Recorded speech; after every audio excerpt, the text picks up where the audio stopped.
सार का विस्मरण हो जाए, धीरे धीरे हम बढ़ाते समय चले जाएं। तो ये नाम जप साधु संग से नाम जप होता है। साधु संग के बिना नाम जप नहीं। भजन न होई संग बिनु, और भजन बिना नहीं प्रेम, छिनहु भजन न छाड़िए, धरिए या ध्रुव नेम। बिना साधु संग भजनानंदी संतों के भजन में प्रीति नहीं होती, और बिना भजन के भगवान में प्रीति नहीं होती, और बिना प्रीति हुए भगवान मिलते नहीं हैं।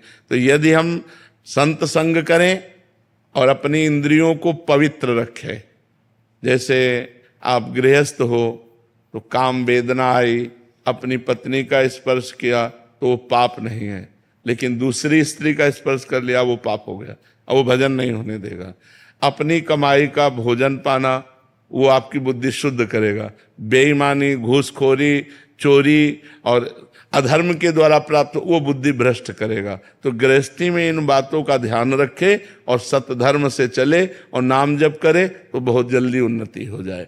भगवान कहीं दूसरी जगह नहीं है कि हम सोचे वहां भगवान, वहां भगवान, वहां भगवान, तो यहां नहीं है। जब सर्वत्र हैं तो वहां ही क्यों है? यहीं भी तो है, तो यहीं क्यों है? यहां भी तो है। तो उनके मिलने में कितनी दूरी, जो हमारे हृदय में ही बैठे हैं उनको प्राप्त करना कितना दूरी है। बस आओ, लौट के हृदय में आओ। हम लोग हृदय में नहीं रहते, बाहर रहते हैं।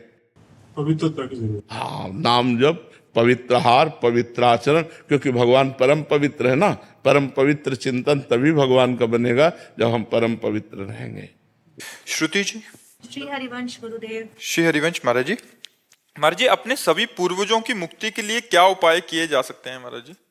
वैसे तो शास्त्रीय पद्धति से पितृयज्ञ, श्राद्ध, गया में जाकर के भगवान के चरणों में पिंडदान करना, श्रीमद् भागवत का साप्ताहिक पाठ करके अपने पितरों को दे देना, नाम जप करके पितरों को दे देना, पितरों के लिए उद्धार के लिए संत समाज को भोजन पवा देना, वस्त्र आदि देना, ये सब जो महत् कार्य बताए गए इनके द्वारा हम अपने पितरों का उद्धार कर सकते हैं। नाम जप से भी होता है महाराज? हाँ, नाम जप भी अपने पितरों को देना, नाम जप करके अपने पूर्वजों को देना, इससे भी कल्याण होता है। सुनील मौर्य जी, महाराष्ट्र। राधे राधे महाराज जी। गुरुदेव, वारकरी संप्रदाय में संतों ने जो कही गई वाणी है और आपकी कृपा से ये दास नाम को ही सर्वस्व मानकर नाम स्मरण कर रहा है। आपकी कृपा के कारण नाम पर विश्वास बहुत बढ़ गया है। महाराज जी, नाम जप करते समय आंखों में आंसू आते हैं, अपने आप रोना आता है। ये रोना किस कारण के लिए आ रहा है महाराज जी? क्यों आ रहा है ये पता नहीं लग पा रहा महाराज जी। ये रोना जरूरी है पूछना है विषय, किसका प्रश्न है? तो जरूरी है बात करना कि आपको नाम में बहुत विश्वास हो गया है, नाम जपने से आंसू आते हैं, ये जरूरी है पूछना। भगवान के विषय में जो हमारी अनुभूति हो रही है उसे गुप्त रखा जाता है, नहीं सब हेरा जाएगा। बहुत प्रचंड भगवान की माया है। नाम पे दृढ़ विश्वास आ रहा, मतलब बहुत बड़ी बात आ रही, इसे गुप्त रखो, कहने की जरूरत नहीं। नाम जपते हुए भगवान के प्रति आंसू आ रहे, इसे गुप्त रखो। ये सतोगुण का भाव है, इसे गुप्त रखा जाता है। इसे जरूरी नहीं कि हम इसका प्रश्न करें। अज्ञान में अगर प्रश्न किए तो ठीक है, नहीं तो ये अहंकार का पोषण करके सब खत्म कर देता है। शांत, गंभीर, चुप, ये भागवतिक उन्नति है, ये भागवतिक कृपा है, इसे चुपचाप सहन करो। विनय जी, पुणे से। राधे राधे। राधे राधे महाराज जी। महाराज जी, मुझे भगवान में विश्वास है पर भक्ति में मेरा मन नहीं लगता महाराज जी। ऐसे में मुक्ति किसका लगता है? भक्ति में मन तो जो बहुत अभ्यास कर रहे हैं, बहुत साधना कर रहे हैं, उनका लगता नहीं, किसी का नहीं लगता। जहाँ नाम जप करने बैठो, माला उठाओ, मन भागता है। मन संसार में लगता है। भगवान में लगने लगे तो सिद्ध पुरुष हो जाओ, भगवान में लगने लगे तो आवागमन से मुक्त हो जाओ, भगवान में लगने लगे तो दुख, चिंता, शोक, भय, विपत्ति से बच जाओ। यही तो समस्या है कि मन भगवान में लगता नहीं। भगवान पर विश्वास तो है क्योंकि हम भगवान के अंश हैं, पर भगवान में लगने लगे तब बात बनेगी। केवल हमारा ये बहाव कि भगवान है, इससे भगवान तो अब भी हमारे हृदय में, लेकिन हमारी दुर्गति रुक रही है क्या? दुर्गति, अशांति, चिंता, शोक, भय, इससे हम तभी मुक्त होंगे जब हम भगवान का भजन करेंगे, हम नाम जप करेंगे, भगवान की लीला कथा सुनेंगे, भगवान की सेवा करेंगे, तभी हमें लाभ मिलेगा। डॉक्टर दिव्यांशु जी, गाजियाबाद। महाराज जी, आप कह रहे हैं कि आप पिछले 12 सालों से मतलब बच्चों को पढ़ा रहे हैं, जिसमें आईपीएस पुलिस अधिकारी और ये सब बनते हैं महाराज जी। महाराज जी कह रहे हैं कि इस दौरान मैंने देखा है कि ये विद्यार्थी केवल किताबों से ही नहीं, भीतर से भी जूझते हैं महाराज जी। कभी असफलता का बोझ, कभी आत्म संदेह, कभी लक्ष्य को लेकर उलझन। ऐसे में महाराज जी मेरा प्रश्न है कि इसका कारण मूल समझो ना, ब्रह्मचर्य की हीनता, व्यसन, ब्रह्मचर्य की हीनता, व्यभिचार परायणता, कुसंग वृत्ति का बहिर्मुख हो जाना, ये कारण है। अगर वो संयम से रहें, मान लो जब तक ब्याह ना हो तब तक तो ब्रह्मचर्य का अधिकार है ही, ब्रह्मचर्य रहें, कोई व्यसन ना करें। अगर हमारे ब्रह्मचर्य है तो हमारे अंदर तेज है, हमारे अंदर स्मृति है, हमारे अंदर जूझने की ताकत है, हर विपत्ति से लड़ने की ताकत है। आज जो संशय, जो विपरीत भावना, जिसे निगेटिव विचार कहते हैं, प्रमाद, जो हमें करना चाहिए वो हम नहीं कर पा रहे, उसका कारण ब्रह्मचर्य की हीनता, खान पान अशुद्ध और बेविचार परायणता, व्यसन। अगर इन पर ध्यान दिया जाए तो फिर उन्नति स्वाभाविक है, और विश्वास दृढ़ और पॉजिटिव चिंतन, ये हमारे लिए जो आवश्यक जीवन के लिए वो आ जाए। आज हमारे बच्चे ब्रह्मचर्य को नहीं समझ रहे हैं, व्यसन करने से कितनी बड़ी हानि होती है ये नहीं समझ रहे हैं, व्यर्थ का जो ओवर थिंकिंग है वो बढ़ती चली जा रही है, उसको रोकने का उपाय नहीं जान रहे हैं। इसलिए कभी डिप्रेशन में चले जाते हैं और कभी इतना निगेटिव हो जाते हैं कि कर लेते हैं। मान लो असफलता मिली, करने का विचार ले आते हैं, ये ठीक नहीं है। तो इसलिए पवित्र भोजन, संयम से चलना, और हमारे आचरण पवित्र हो, हमारे विचार पवित्र हो, तो हमारी पॉजिटिव चिंतन बने। अगर एक बार हम फेल हो गए तो हम दूसरे वर्ष प्रयास इतना करें कि हम पास ही हो जाएं। हम कह रहे हैं कि आज तक हमने जो पढ़ा कि अगर हम 10 में हैं तो 10 वाला ही चैप्टर हमको दिया जाता है, और 10 वाले चैप्टर से ही हमसे प्रश्न किया जाता है, तो हम फेल क्यों हो जाते हैं? क्योंकि हमने पढ़ाई में प्रमाद किया, हमने अपने समय को अन्य जगह बांटा, दिमाग को अन्य विषयों में बांटा, इसलिए हम अपने चैप्टर में कमजोर हो गए। तो जो हमें चैप्टर मिले उसमें हम एकाग्रता कर सके, इसलिए हमें खान पान, व्यायाम, ब्रह्मचर्य, इन सब की आध्यात्मिकता की जरूरत है। आज आधुनिकता बढ़ती जा रही है और आध्यात्मिकता दूर होती चली जा रही, इसीलिए उन्नति में बाधा पड़ रही। पहले देखो, पूर्व में गुरुकुलों में रखा जाता था छात्रों को, क्यों? क्योंकि जंगल में ऋषियों के पास रहकर ब्रह्मचर्य का पालन, व्यसन रहित जीवन, एक ऋषि जीवन। तो 20-22 तक ऋषि जीवन व्यतीत किए और फिर गृहस्थी में आते थे तो बहुत जोर का गृहस्थ धर्म का पालन करते थे।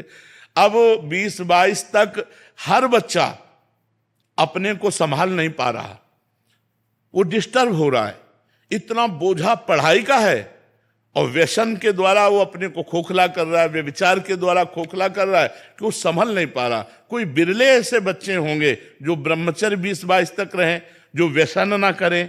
ये हमारे भारत की नवीन पीढ़ी है। अगर ये हमारे भारत के भविष्य बच्चे व्यसन से युक्त रहेंगे, व्यभिचार से युक्त रहेंगे, तो ये हमारे समाज सेवी नहीं बन पाएंगे। किसी पद पर जाएंगे तो ये अपने आचरणों का ही विस्तार करेंगे, घूस लेना, बेईमानी करना, व्यभिचार करना। और अगर संयमी है, जितेंद्रीय है, पवित्र आचरण, कोई नशा नहीं, तो हजारों का सुख वर्धन करेंगे, हजारों की सेवा करेंगे। तो ये कमियां हैं जो आज हमारे समाज में नए बच्चों में पहुंचते रही। आहार अशुद्ध, विचार अशुद्ध, आचरण अशुद्ध, व्यवहार अशुद्ध, गंदी फिल्में देखना, गंदा भोजन पाना, गंदे आचरण करना, गंदे विचार से युक्त रहना। हम ये नहीं कह रहे कि सब, लेकिन अधिकतर इसमें है।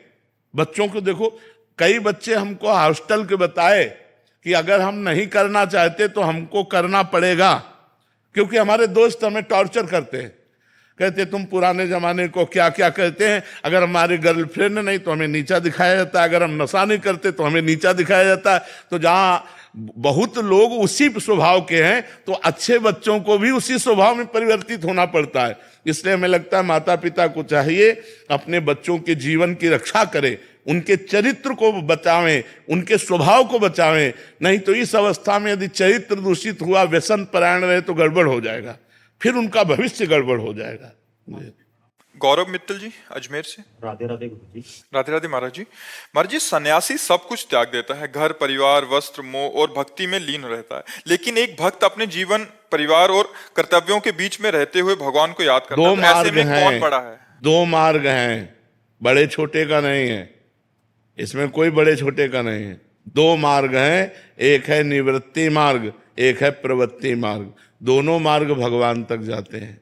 जैसे बिहारी जी के दो मार्ग हैं, एक आप सीधे पकड़ो, अटल्ला चुंगी होते हुए जाओ, एक परिक्रमा मार्ग से जाओगे तो बिहारी जी। कौन बड़ा छोटा रहा? मार्ग हैं, दो मार्ग हैं।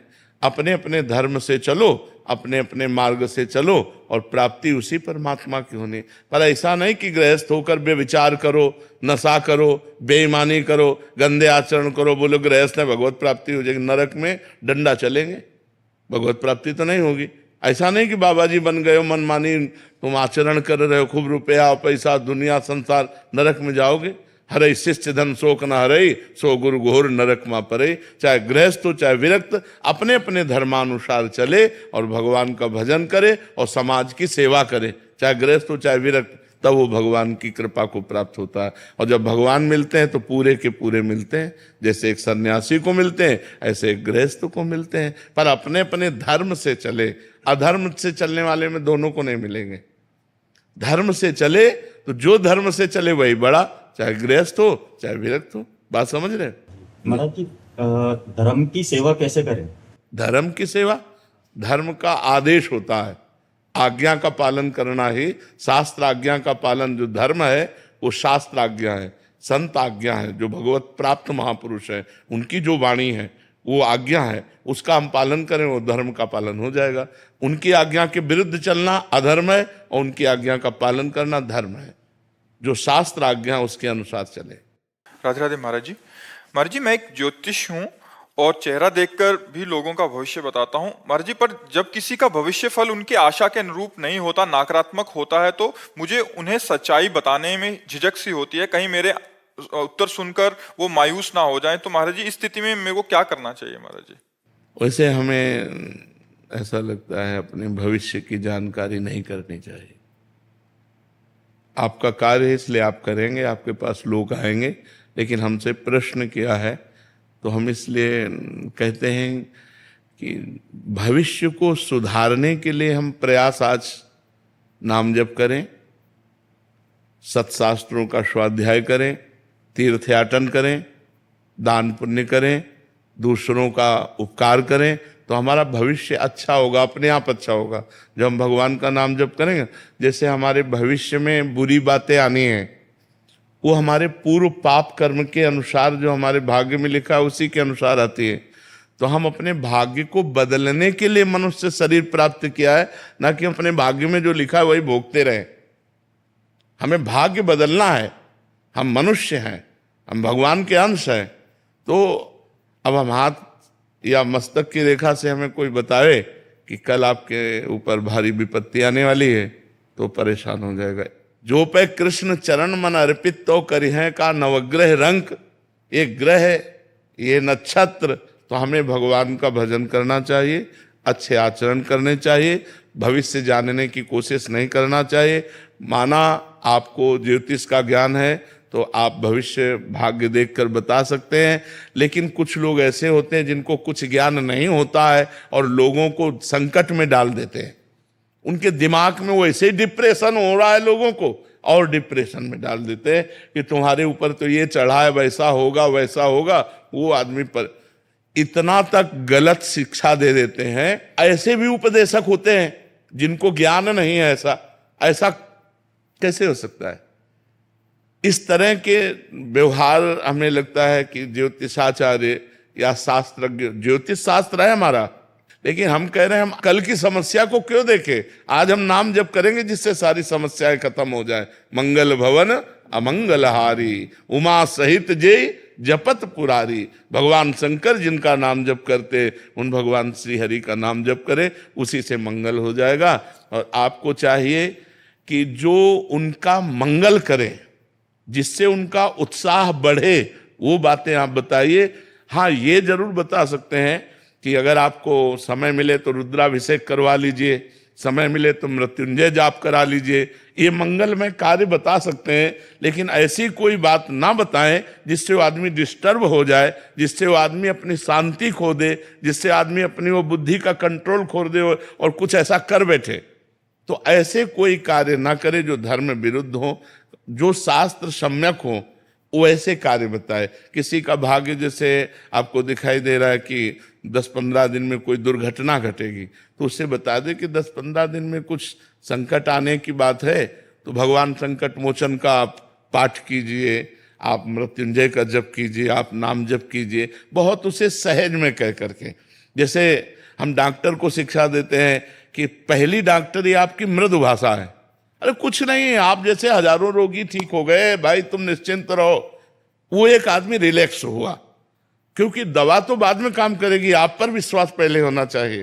तो ऐसे ही आप उसको रिलैक्स वाली बात तो बता दीजिए, और जिसमें डिस्टर्ब होना है उसको छुपाकर उसका उपाय बता दीजिए कि हो सके तो आप ऐसा कर लीजिए, हो सके तो आप, जो आपको जानकारी है। तो मुझे लगता है कि हम समाज को डिस्टर्ब ना करें, क्योंकि ऐसे जैसे मान लो आप मुस्कुरा रहे हो, अभी कहें आप इनका भाग्य, अभी बता दें कि परसों घटना घटेगी, पता नहीं घटना घटेगी कि नहीं घटेगी, लेकिन तुम आज से आज से कहला, आज से घटना में जी एक आए थे, कह रहे वो पंडित जी ने बता दिया कि मतलब ये मेरे बेटे की अल्प आयु है, कह रहे तब से मेरा इतना हो गई हूँ डिस्टर्ब। महाराज जी जाना तो है ही है, बिल्कुल, इनको भी जाना है, उनको भी जाना है, सबको जाना है, बट पहले भविष्य देख के या मतलब वो बहुत ज्यादा नकारात्मक विचार महाराज जी मन में भर जाते हैं। महाराज जी इन बातों से हमें लगता है बचना चाहिए, इन बातों से बचना चाहिए। भगवान का भजन करो, धर्म से चलो, कोई तुम्हारा बाल बांका नहीं कर सकता, हर विपत्ति को ताल ठोक के निकल आ जाए। बट ऐसा लगता है महाराज जी कि वो बता देंगे तो हम अपने भविष्य को सुधार देंगे। क्या सुधार लेंगे? भाग्य का परिवर्तन वशिष्ठ जैसे महापुरुष, वशिष्ठ जैसे महापुरुष भरत जी से कह रहे, सुनो भरत भावी प्रबल, बिलख कहो मुनिनाथ, हानि लाभ जीवन मरण, जस अपजस विधि हाथ। खूब सीता जी की पत्रिका, जन्म पत्रिका मिलाई थी राम जी से सतानंद जी ने, और इधर वशिष्ठ जी ने। कहीं योग नहीं था कि 14 वर्ष का वनवास होगा, लेकिन होना था तो हो गया। जो होना, इतने बड़े बड़े महापुरुषों के बीच में जो होना है उसे होना ही है। महाराज ये भी नहीं रोक सकते। जन्म जन्म से हम भटकते आ रहे, मनुष्य देह पाया है, अब की बार हमें ब्रह्म प्राप्ति होनी चाहिए, भगवत प्राप्ति होनी चाहिए। हमारी बात को समझो, हम मतलब उपहास नहीं कर रहे, हमारी बात को समझो, और हम किसी भी आदमी को डिस्टर्ब करने का कार्य ना करें, हम किसी आदमी को सुखी करने का कार्य करें। जैसे हमारे पास कोई आया है भाई हमारे भाग्य की, तो हम उसके भाग्य में अगर देख पा रहे हैं कि संकट है, तो हम उसको उपाय बताते हैं, लेकिन संकट नहीं बताते। यार ऐसा कुछ लगता है कि अगर आप मृत्युंजय जाप करा लो तो और अच्छा रहेगा, ये नहीं बता रहे कि 15 दिन में ऐसे से ऐसा हो जाएगा, नहीं, ऐसे ऐसे नहीं। ऐसा अगर होता तो बड़े बड़े ब्रह्म ऋषि हुए जो सब कुछ जानते हैं, सब कुछ जानते हैं। आप ऐसा ना समझो हम बचपन से बाबा जी हैं, केवल मंत्रों में ही खेला है। जैसे लोग गुल्ली डंडा और क्रिकेट खेलते ना, हम मंत्रों में ही खेला है, शास्त्र का मनोरंजन किया है, और जीवन भर जितेंद्रिय और ब्रह्मचर्य का पालन करके भगवान के मार्ग में चले हैं। तो किडनी फेल है और डायलिसिस हो रहा है और जीना मुश्किल है। कर्म का ये फल होता है। अब ये आज के कर्म का फल नहीं, ये पूर्व के कर्म का फल है। ऐसे हम मिटा सकते हैं? आप विचार करो, इतना भजन कर तो मिटा सकते हैं, तो ये किसी के भाग्य को मिटा सकते हैं क्या? भाग्य को मिटाने की ताकत किसी को नहीं है। जो कुछ लिखा है वो होके रहेगा। होई सोई जो राम रचि राखा, को करी तर्क बढ़ा, तो अस कई जपन लगे हरिनामा। भगवान का नाम जप करो, इसी में मस्ती है। नाम गुरुमंत्र नहीं लिया है, नाम जप करते रहो और समाज की सेवा करते रहो, यही भगवान की सबसे बड़ी पूजा है। और जब सेवा निवृत्त हो जाए तब गुरु मंत्र ले लेना, नाम जप करते रहो। और जी आप कह रहे हैं कि आपके वहाँ एक कुरीति फैली हुई है कि दीक्षा जो मतलब ऑप्शन देते हैं दीक्षा गुरुजी की पंचाक्षरी मंत्र ले लो तो मांसाहार कर सकते हो, लहसुन प्याज खा सकते हो, द्वादश अक्षर मंत्र मत लेना, या उसको लेते हो तो फिर आप नहीं पा पाओगे। तो महाराज जी ऐसा है क्या शास्त्र में कि शिव जी का ऐसा मंत्र ले लो बिल्कुल जिससे आप सब कुछ खा पी सकते हो? बिल्कुल बिल्कुल नहीं, ऐसा कहीं शास्त्र आज्ञा नहीं करता। पंचाक्षरी मंत्र महामहिम मंत्र है, आप इसे खिलवाड़ समझते हैं? इसे जो ऐसा लोग कहते हैं कि ये सब निकृष्ट बुद्धि भ्रष्ट बुद्धि के लोग कहते हैं, ये घोर पाखंडी की बात है। हम खुला कह रहे हैं, घोर पाखंड की बात है। इसमें कोई भी साधुता नहीं और कोई भी शास्त्रीय शब्द नहीं, घोर पाखंड की बात है। उधर महाराज जी जनरली कह रहे हैं कि सभी क्षेत्र में फैला हुआ है, किसी से भी ले लो, बट तस्मात् शास्त्रम प्रमाणन्ते कार्याकार्यो व्यवस्थितो, शास्त्र प्रमाणित बात होनी चाहिए। तो आप शिव पुराण उठा करके देखिए, पंचाक्षरी मंत्र की कैसी महिमा है और कैसे उसको धारण करना चाहिए। ये तो दुकान की बात है कि हल्दी चाहिए कि धनिया, आपको क्या चाहिए बोलिए। हमारे शास्त्र में ऐसी कोई बात कहीं नहीं लिखी। जब कभी किसी को गुरुमंत्र देने की बात आती है तो यहां तक कह दिया जाता है कि भाई प्याज लहसुन तमोगुणी है, इसका भी त्याग करो, मांस मदिरा की तो बात जाने दो, अच्छे आचरण वाले बनो।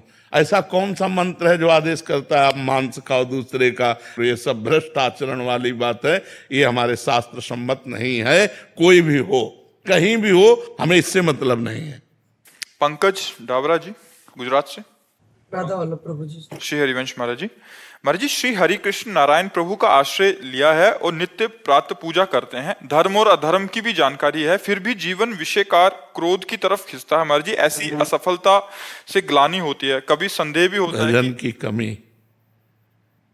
निरंतर भजन जब चलेगा तभी हमारे समस्त दोषों का नाश होगा। कहा हनुमंत विपति प्रभु सोई, जब तो सुमिरन भजन न होई। घनीभूत भक्ति निर्विकार भक्ति, घनीभूत जहां समय ही नहीं है। कभी हम भगवत गुणगान कर रहे हैं, कभी भगवत गुणगान सुन रहे हैं, कभी भगवान का नाम जप कर रहे हैं, कभी मंत्र जप कर रहे हैं और संसार के कार्य भी कर रहे हैं। जो हमें संसार के कार्य मिले वो कार्य करते हुए अपनी इंद्रियों में, जो मन में भोगों के प्रति गलत व्यथा है उसको सहना पड़ेगा। यम ही न व्यथयन्ते पुरुषम पुरुषर्षव सम दुख सुखाधीरम सोमृतत्वाय कल्पते। जो मन और इंद्रियों के द्वारा दी हुई व्यथा को सह जाता है, व्यथित नहीं होता, वही अमृत पद का अधिकारी होता है। तो ये सहना पड़ेगा हमें। जैसे इंद्रियां गलत मार्ग में जा रही हैं, गलत भोगों का चिंतन कर रहे हैं, हमारा नाम जब भी चल रहा है लेकिन वो चिंतन चल रहा है, तो उसके द्वारा जब हमारे अंदर एक जलन पैदा होती है, एक व्यथा पैदा होती है, उसको हम सहते हैं तो हमारे पाप नष्ट होते हैं और वो दुर्वासना भी नष्ट हो जाती है और हम भगवत प्राप्ति की तरफ आगे बढ़ते हैं। पर ये लड़ाई 2-4 दिन की नहीं है, ये दीर्घ काल निरंतर सत्कार सेवितो दृढ़ भूमि। जब लंबे समय तक हम ऐसी साधना करेंगे तब हम इस पर पार पा पाएंगे। नहीं तो बहुत कठिन है, बहुत कठिन है भगवत प्राप्ति, क्योंकि हम घसीटते हैं प्रभु की तरफ मन को और मन घसीटता है हमें भोगों की तरफ, और भोग सामने हैं और प्रभु अव्यक्त है। प्रभु तो दिखाई नहीं दे रहे और भोग सामने हैं, तो मन हमारा घसीट कर भोगों में डाल देता है। अभी भोगो और अभी सुखी हो, भगवान तो बाद की बात है, भोग तो अभी है, अभी भोगो अभी सुखी हो जाओ। और मन इंद्रियां पूर्वाभ्यास भोगों का रहा है, जिसमें पूर्वाभ्यास होता है उसमें जाने में सहजता होती है, और भजन नया अभ्यास है। अब इसे हमें प्रयत्न पूर्वक भजन में लगाना पड़ेगा, प्रयत्न पूर्वक भोगों से हटना पड़ेगा, तब हम भगवत प्राप्ति की योग्यता को प्राप्त कर पाएंगे। नहीं तो हमारा जब मन गंदा, हमारी इंद्रियां गंदी, तो फिर भगवान निर्मल मन जन सो मोहि पावा, मोहि कपट छल छिद्र न भावा। यदि निर्मल मन है तो भगवत प्राप्ति, नहीं तो फिर वो भोगों की तरफ खींचेगा। हमें रोकना पड़ेगा, हमें सहना पड़ेगा। मात्रा स्पर्शास्तु कौन्तेय शीतोष्ण सुख दुखदा, आगमा पाइनो अनित्यास तास्तितिक्षस्व भारत।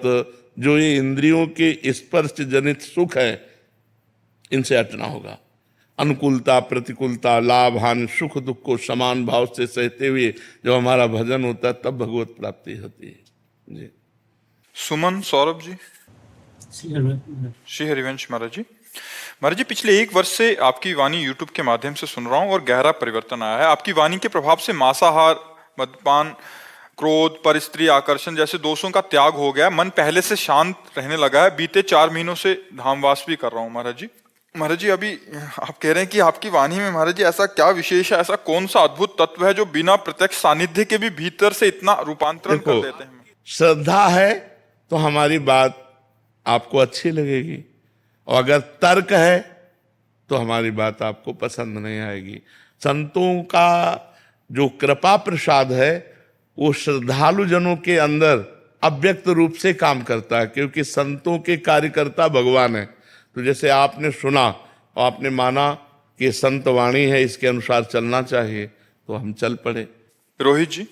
राधे राधे राधे महाराज जी।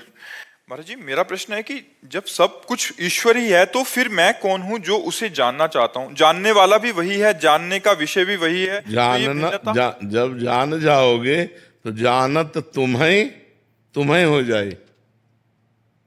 जब जान जाओगे तो जिसको जानना चाहते थे वही तुम निकले। ब्रह्मविद ब्रह्म ही भवति। अभी ऐसे थोड़ी, जब तक साधना नहीं करोगे तो बातों से थोड़ी जान जाओगे। स्थूल शरीर का राग छूटना, सूक्ष्म शरीर का राग छूटना, कारण शरीर का राग छूटना, हृदय का पूर्ण पवित्र हो जाना, समस्त कामनाओं का त्याग हो जाना, समस्त पापाचरण से मुक्त हो जाना, तब अपने स्वरूप का बोध होता है। ऐसे थोड़ी हो जाता है बोध।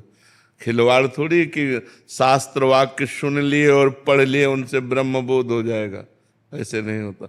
नाम जप करो, ब्रह्मचर्य से रहो जब तक ब्याह ना हो, माता पिता की आज्ञा में रहो, जो पढ़ाई लिखाई कर रहे हो या जो भी कर रहे हो उसको भगवान की सेवा समझो, धीरे धीरे चलो। तो पहले समझ पा रहे हो? ये बहुत ऊंची बात है जो तुम प्रश्न कर रहे हो। ये केवल बातों से नहीं होगा, ये साधना से होता है। अशिमा जी लुधियाना से।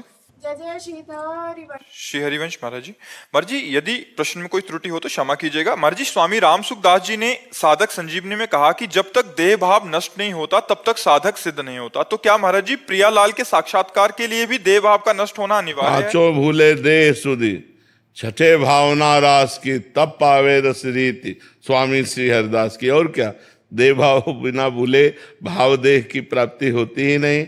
थे बचन मिथुन मुख निसरत, सुनि सुनि देह दशा की न भूलो। जब तक देह दशा का विस्मरण नहीं होता तब तक ना वो ब्रह्मबोध को प्राप्त होता है, ना वो भगवत प्रेम को प्राप्त होता है। ये देह ही, देहाभिमान ही जीव के बंधन का कारण है। ये देहाभिमान ही काम क्रोध का घर है। इसी से आवागमन हमारा जो जन्म मरण हो रहा है, इसी देहाभिमान से हो रहा है। नाम जप करे, संतों का संग करे, शास्त्र स्वाध्याय करे, पवित्र आचरण रखे, पवित्र भोजन पावे, तब बुद्धि शुद्ध हो, तब बात समझ में आवे। विकास शर्मा जी। राधे महाराज। श्री हरिवंश महाराज जी। महाराज जी, मुझे लगता है कि मेरे भीतर 2 आवाजें हैं। एक कहती है दुनिया में कुछ बड़ा करो और खूब पैसा कमाओ, दूसरा कहती है कि खुद को जानो और जीवन का सत्य पहचानो। हम ये कह रहे हैं खूब बड़े बनो। क्या बड़े बनोगे? कितना बड़े बन सकते हो? कितना रुपया कमा सकते हो? कमाने के बाद मरोगे तो तुम्हारे पास क्या रहेगा? तो पहली बात, प्रारब्धानुसार छोड़ दो। यदि तुम्हारे भाग्य में धन लिखा है तो वो प्राप्त होगा। ये दूसरी बात प्रारब्धानुसार नहीं है, इस पे ये प्रयत्न करने वाली है कि हम धर्म से चलें, हम भजन करें, हम नियम से चलें, भगवान को जाने, अपने को जाने, संसार का रहस्य जाने। इसके लिए तपस्या चाहिए, इसके लिए साधना चाहिए, और इसी के लिए मनुष्य शरीर मिला है। बहुत बड़े बन गए लेकिन मरे तो आपके साथ जाएगा क्या? परिणाम में सोचो आपके साथ क्या है। परिणाम में तो आप खाली हाथ ही रहे ना। तो इतना बढ़िया मनुष्य जीवन मिला और आप कमा कुछ नहीं पाए। जो यहाँ का यहीं रह गया, आपके साथ क्या जाएगा? तो आपके साथ जाने वाला है ज्ञान, भक्ति, भजन, धर्म, परोपकार। ये जो पुण्य है, जो तीर्थयाटन है, ये आपके साथ जाने वाला है। तो हमें चाहिए कि हम समय निकालें अपने जीवन का कुछ समय और वो भगवान को दें। एकांत में बैठे शास्त्र स्वाध्याय करें, नाम जप करें, संतों के वचन सुने, उनका मनन करें, और हम जानने की चेष्टा करें कि ये जो काम क्रोध आदि हैं ये मेरे में नहीं है, ये अंतःकरण में है। मैं अंतःकरण नहीं हूँ, और अपने को वश में करे। राधे राधे महाराज जी। महाराज जी, मैं जानना चाहती हूँ कि जब लाभ प्राप्त होता है लालच आता है, इसी लालच से मन बुद्धि और विवेक मलिन होता जा रहा है, इसका कोई उपाय है? इच्छाओं का अंत हाँ कैसे हो? हाँ हाँ, लाभ को लाभ से काटो, कांटे से कांटा जैसे निकाला जाता है ना, तो नाम जप रूपी लाभ। आज 10,000 नाम जप किया, आज 15,000 जप किया, आज 50,000 किया, आज 60,000 किया। इस लाभ से सांसारिक लाभ को दाबा दो, सांसारिक लाभ को काट दो, और जितना नाम जप करोगे उतना मन पवित्र होगा, बुद्धि पवित्र होगी, तन पवित्र होगा, आचरण पवित्र होंगे। आप जप के तो देखो, बिना नाम जप के सब बकवास है। हम तुम्हें बता दें, चाहे जितना प्रवचन सुन लो, चाहे जितना प्रवचन कर लो, माया हो ही मुंह भरा डालेगी संसार में, जहां से निकलना मुश्किल है। वही काम, क्रोध, लोभ, ईर्ष्या, अहंकार, दुनिया का प्रपंच, उसी में हम फंसे हुए हैं। नाम जप करो, निकलते चले जाओगे। भगवान का नाम ही जासु नाम भव भेषज हरन घोर त्रैशूल। जिनका नाम दैहिक, दैविक, भौतिक तीनों शूलों का नाश करने वाला और इस संसार रोग की अचूक औषधि है। अगर नाम जप करे तो बात बन जाएगी। नहीं तो हम, जैसे होता है ना, फिसले और मुंह भरा गिरे, ऐसे हम बार बार गिरते हैं और कोई उपाय नहीं। हम तुम्हें खुली बात कह रहे, भगवान है, लेकिन वो तब तक रक्षा नहीं करेंगे जब तक भजन नहीं करोगे, पुकारोगे नहीं, नाम जप नहीं करोगे। नहीं तो देख रहे हो सब हो रहा है। और जहां भगवान का भजन किया और भगवान को पुकारा, इसीलिए भगवान से बढ़कर भगवान का नाम, क्योंकि भगवान के रहते हुए सबके हृदय में दुख, असंतोष, नाना प्रकार की चिंताएं, पाप सब हो रहा है। लेकिन भगवान का नाम जब हृदय में आ गया तो सब नष्ट हो गया। पाप, ताप, दुख, दरिद्रता सब नष्ट हो गए, हम आनंदित हो गए। और भगवान को अधीन करने वाला भगवान का नाम है, समस्त दुखों को मिटाने वाला भगवान का नाम है। इसलिए हम भाई कहते हैं, नाम जप करो। नाम जप से ही सांसारिक लोभ का नाश हो सकता है। सांसारिक लाभ हमें ऐसे प्रतीत होंगे जैसे घास फूस। पक्का मान लो, जीवन भर भजन करने का फल यही मिलता है कि पूरा संसार स्वप्न में नजर आने लगे। उमा कहूं मैं अनुभव अपना, सत हरि भजन जगत सब सपने के जैसे पदार्थ झूठे, ऐसे सब यहाँ का झूठा है। मरो तो सब छूट गया यार, कितना बैंक बैलेंस, पूरे जीवन कमा के जमा किए, फायदा क्या हुआ? बोले लड़का बच्चा के लिए वो शराब पियेंगे, नाना प्रकार के कुमार्गामी प्रवृत्ति में जाएंगे। अगर वो मेहनत करके कमाते तो उनको पता चलता, तो उनका भी नाश होगा। भजन करने से ही लाभ मानो, नहीं तो सब व्यर्थ है। अगर हमारा भजन हो रहा है तो लाभ, यह है लाभ शंकर माना। भगवान शंकर कह रहे लाभ क्या है? संत समागम, भगवान का भजन। उमा संत समागम सम न लाभ कछु आन। अगर हम संतों का संग कर रहे हैं, भजन कर रहे हैं, अच्छे आचरण से चल रहे हैं, तो हमारा जीवन ठीक है। नहीं तो चाहे जितना रुपया एकत्रित कर लो, सामान एकत्रित कर लो, मरने के बाद तुम्हारा शरीर नहीं जाएगा, कोई सामान नहीं जाएगी, कोई बैंक बैलेंस नहीं जाएगा, फिर अन्य जगह जन्म हो जाएगा हमारा। जगदीश पाठक जी ग्वालियर से। श्री राधे महाराज जी।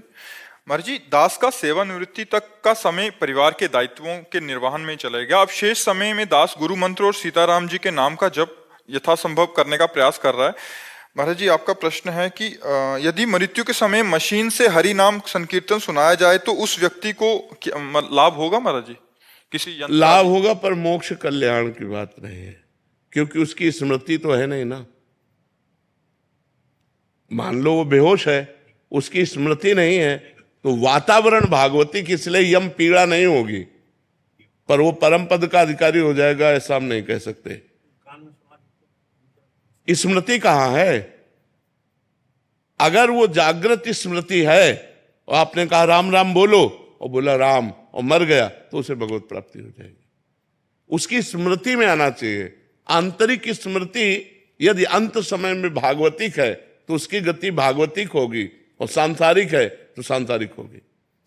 अब जैसे कोई मर रहा है, बेहोश है, हम राम नाम का कीर्तन, राधा नाम का कीर्तन कर रहे हैं, अब उसको सुनाई दे तो उसका कल्याण हो जाए।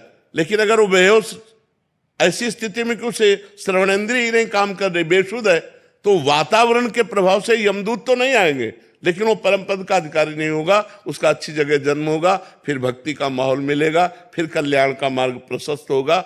बीज तो पड़ गया कल्याण का, लेकिन वो परम पद का अधिकारी नहीं होगा। परम पद का स्वयं जब स्मरण हो रहा है, या हमारे कान में कोई बोला राधा, हमारी स्मृति में आए राधा और प्राण छूट गए, तो वो परम कल्याण को प्राप्त हो जाएगा। स्वाति जी ग्वालियर से। राधे राधे। राधे राधे महाराज जी। महाराज जी, जीवन का लक्ष्य कैसे तय करें? कैसे पता चले कि जो सोचा है वही सही है? जीवन में इतने उतार चढ़ाव हैं, कभी लगता है जो हो रहा है वही। जीवन का लक्ष्य क्या है पहले ये तो समझिए।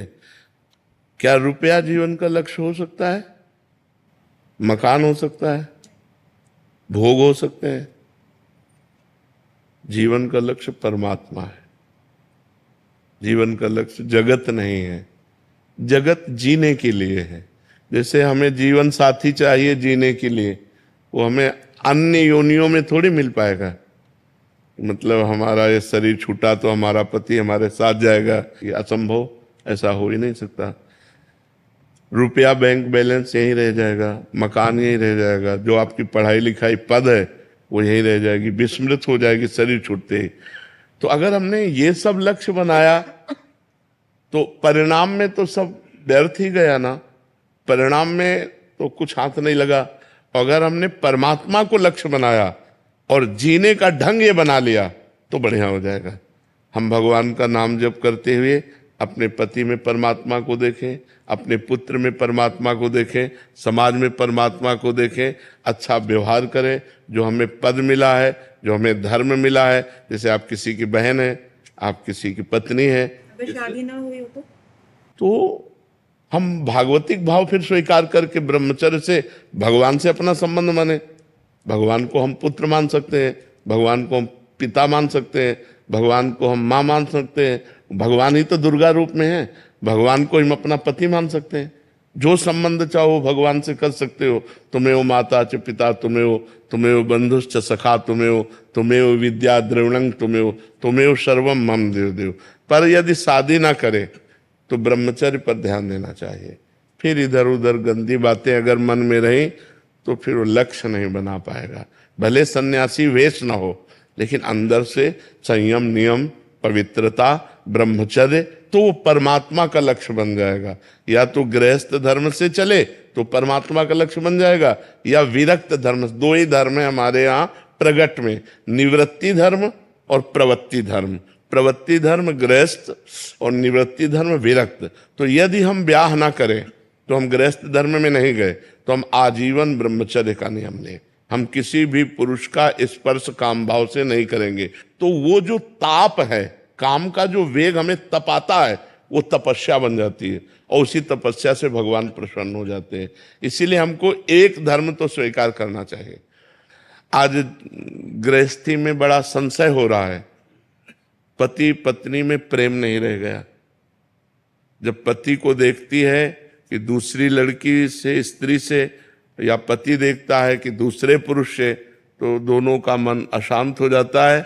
या तो संबंध विच्छेद, तलाक में उतर जाते हैं, या फिर हिंसा में उतर जाते हैं।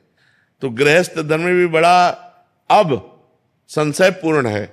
बहुत ज्यादा विवाह विच्छेद बहुत ज्यादा हो। हाँ, और हिंसाएं भी हो रही हैं आप देखिए, क्योंकि हमारे देश में ये सूट नहीं करेगा सूत्र।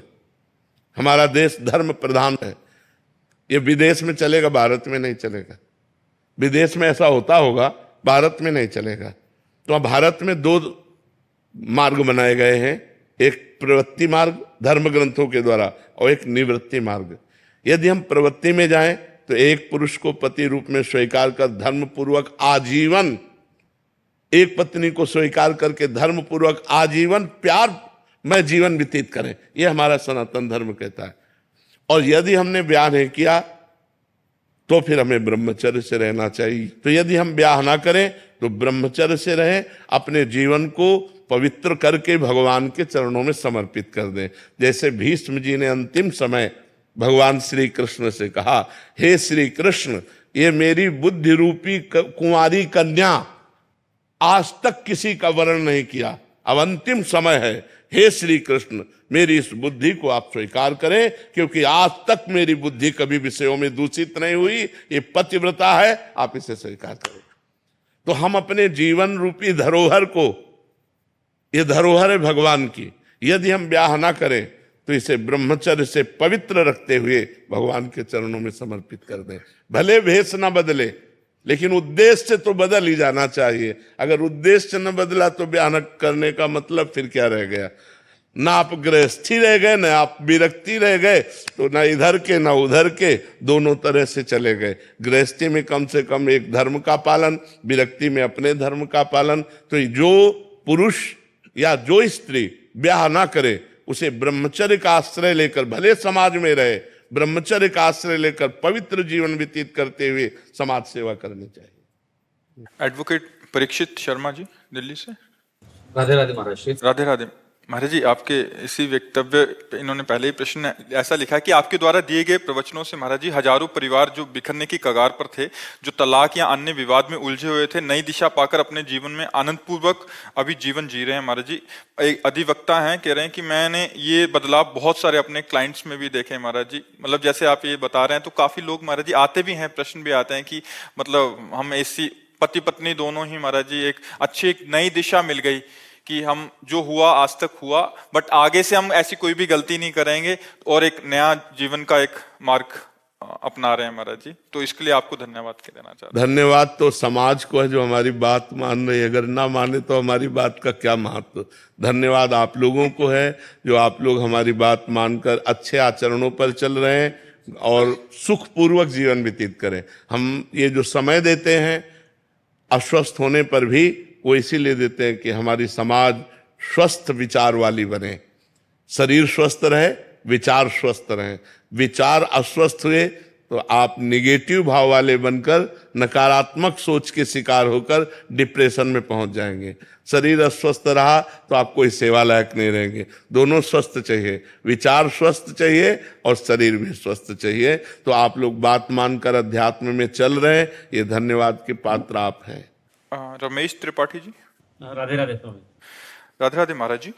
महाराज जी, विगत लगभग 10 वर्षों से मेरी आत्मा ध्यान की एक ही प्यास लेकर जी रही है कि मैं प्रतिदिन ब्रह्म मुहूर्त में उठकर प्रभु के चिंतन में व ध्यान में लीन हो सकूं, उस परम अवस्था तक पहुंच सकूं। परंतु ये मेरा दुर्भाग्य है कि चाहते हुए भी मैं नियमित ध्यान नहीं कर पा रहा हूं। कोई स्थूल कारण नहीं है, फिर भी कोई सूक्ष्म प्रवृत्ति जैसे भीतर से ध्यान से विमुखता उत्पन्न करती है। बात ये होती कि अनेक जन्मों की दुर्वासना हमारे हृदय में दबी हुई है, तो जब हम भजन करना चाहते हैं तो पहले उसकी परत खुलती है दुर्वासनाओं की। तो व्यर्थ का चिंतन, व्यर्थ का जिसका कोई भी महत्व नहीं है, भूत भविष्य का चिंतन लेकर के या वर्तमान की किसी घटना, ऐसे वो व्यर्थ चिंतन करता रहता है। हमें जबरदस्ती भजन करना होगा। सातु दीर्घ काल निरंतर सत्कार से भी तो दृढ़ भूमि।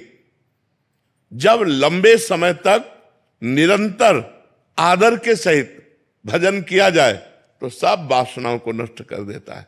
अब हमें जबरदस्ती जपना होगा, क्योंकि मन राजी नहीं है। अगर वो राजी हो जाए तो अभी अभी भगवत प्राप्ति हो जाए। सारा खेल मन का ही तो है ना। मन की सारी तरंगे नष्ट हो जाए, वासनाएं नष्ट हो जाए, मन ही कृष्ण है, अभी कृष्णाकार उसका अनुभव हो जाए। इंद्रियाणाम मनश्चास्मि, इंद्रियों में मैं मन हूं, भगवान श्री कृष्ण कह रहे हैं। तो मन में जो दुर्वासना है उसको निकालना बड़ा कठिन होता है। हम नाम जप कर रहे हो, दुनिया का प्रपंच कर रहा है।